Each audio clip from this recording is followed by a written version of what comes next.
La CGT appelle à une grande journée de grève et de mobilisation le 2 décembre. Pourquoi le 2 décembre? Parce qu'on sera dans la séquence décisive. Pour celles et ceux qui s'intéressent au sport, on parle de Money Time, de but en or.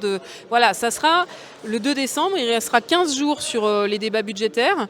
Et donc c'est là où les choix décisifs vont se faire. Il y a des choses là qui ont bougé à l'Assemblée nationale, mais pas suffisamment, notamment à cause du blocage de l'extrême droite qui a empêché toute mesure de justice fiscale, qui s'est opposée à la taxe Zuckman, à la taxation du patrimoine des milliardaires.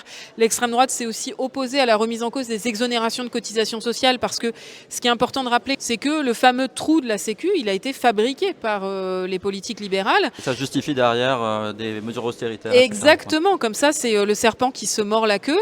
Chaque année, on distribue 80 milliards d'exonérations de cotisations sociales qui n'ont aucun impact économique. C'est des trappes à bas salaire, donc ça tire les salaires vers le bas.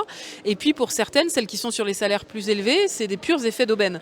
Et ça, il y a plein de rapports économiques qui le montrent, d'économistes de tous bords. Donc il faut sortir de ces exonérations de cotisations sociales. Ça nous permettrait de récupérer 80 milliards d'euros pour la Sécu, c'est quand même pas rien.